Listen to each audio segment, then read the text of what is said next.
আসসালামু আলাইকুম। কৃষিভিত্তিক ইউটিউব চ্যানেলে সবাইকে স্বাগত এবং গ্রিন অ্যাগ্রো ফার্ম চ্যানেলের পক্ষ থেকে স্বাগত।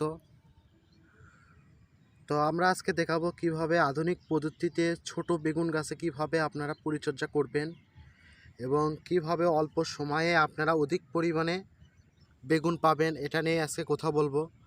সম্মানিত ভিউয়ার্সরা, আপনারা দেখতে পাচ্ছেন এখানে ছোট্ট একটা গাছ। এই গাছের বয়স কিন্তু 25 থেকে 30 দিন। তার ভিতরেই কিন্তু অলরেডি বেগুন আসা শুরু করে দিয়েছে। তো আপনারা দেখতে পাচ্ছেন এখানে কিন্তু বেগুনের ছোট বয়সে বেগুন আসার একটাই কারণ, মেন কারণ, সেটা আপনাদেরকে বলে দিব আজকে।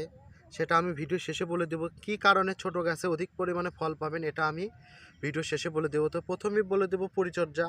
অবশ্যই একটি বেগুন গাছ বা যে কোনো গাছই হোক না কেন, পরিচর্যা না করলে, ঠিকমতো দেখাশোনা না করলে কিন্তু সেটা কিন্তু পরিপক্কভাবে ফল কখনো দেয় না। এটাই কিন্তু মূল কারণ। সম্মানিত ভিউয়ার্সরা, এই গাছটা আমি দেখাচ্ছি, দেখেন গাছটা কিন্তু একদম চিরসবুজ দেখা যাচ্ছে। এখানে রোদের কারণে হয়তো বা অন্য কালার দেখা যাচ্ছে, কিন্তু এটা সম্পূর্ণই একটা পিওর সবুজ গ্রিন কালারের।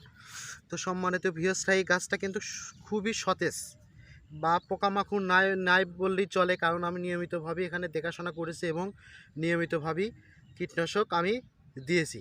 তো সম্মানিত ভিউয়ার্সরা, প্রথমেই আপনারা দেখবেন যে আপনার গাছে পর্যাপ্ত পরিমাণে পানি পায় কি না, কারণ আধুনিক পদ্ধতিতে বেগুন চাষে পানি কিন্তু সর্বদাই লাগবে। একবারে বেশিও দিবেন না, আবার কমও দিবেন না, মিডিয়াম সাইজে সবসময় পানি ব্যবহার অবশ্যই করবেন। তো সম্মানিত ভিউয়ার্সরা, যারা যারা ভিডিওটা দেখতেছেন, প্লিজ দয়া করে সাবস্ক্রাইব করে দিবেন এবং লাইক এবং কমেন্ট অবশ্যই করবেন। আর কারো কোনো কিছু জিজ্ঞেস করা থাকলে অবশ্যই কমেন্ট বক্সে জানাবেন, আমি সঙ্গে সঙ্গে উত্তর দেওয়ার সর্বোচ্চ চেষ্টা করব। তো সম্মানিত ভিউয়ার্সরা, তারপরে দেখবেন যে গাছের কোনো রোগবালাই আছে কি না। আমার গাছটা কিন্তু সম্পূর্ণভাবে সতেজ।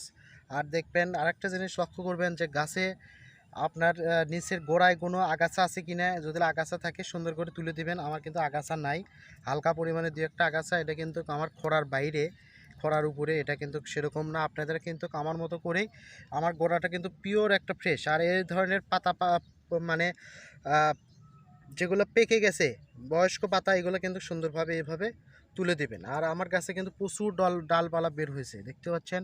এই গাছটা কিন্তু প্রচুর পরিমাণে বেগুন ধরবে আমার আশা করা যাচ্ছে। এখানে দেখুন, এগুলো কিন্তু সবগুলোর সাথে বেগুন। ও সম্মানিত ভিউয়ার্স, এখানে সবগুলোর সাথে কিন্তু মানে সব কিছু কিন্তু বেগুন সুন্দরভাবে কিন্তু এটা হতে পারে। তো সম্মানিত ভিউয়ার্সরা, এইভাবে যদি আপনারা কাজ করতে পারেন তো অবশ্যই ভালো ফল দেবেন। আর সারের ব্যাপারে কথা বলবো। সার সাধারণত আমি বারবার বলি, একটা গাছে সর্বোচ্চ 5 গ্রাম পর্যন্ত সার ব্যবহার করবেন। যদি ড্যাপ থাকে, ইউরিয়া থাকে, এই দুইটা সার ব্যবহার করবেন। আর যদি লাল সার থাকে, যাকে বলি আমরা পটাশ, টিএসপি সার, সেগুলো কিন্তু আপনারা অল্প পরিমাণে দেবেন। আর গাছের বৃদ্ধি করার জন্য অবশ্যই ইউরিয়া বা ড্যাপ, এই দুইটার মধ্যে একটা দিলেই হবে। সর্বোচ্চ 5 গ্রাম পর্যন্ত আপনারা সার ব্যবহার করবেন। আর যদি গাছে আপনার পোকামাকড় আক্রমণ করে, অবশ্যই বাজার থেকে যেগুলো প্রচলিত কীটনাশক আছে, যে কোনো দোকানে যা বললেই সেই ধরনের কীটনাশক দেবে। আমি কিন্তু এখানে আজকে হালকা পানি দিয়েছি, আরও পানি দিব। আমি মেলা দিন পর আজকে পানি দিচ্ছি, প্রায় 6 থেকে 7 দিন। তো আপনারা 6-7 দিন নেবেন না, 4 থেকে 5 দিনের মধ্যেই আপনারা সম্পূর্ণ গাছটাকে পানি দিবেন। আর আমি ভিডিওর প্রথমেই বলেছি কি ছোট গাছে কি করলে আর কি কাজ করলে আপনারা ছোট গাছে অধিক পরিমাণে বেগুন পাবেন, সেটা নিয়ে এখন কথা বলবো।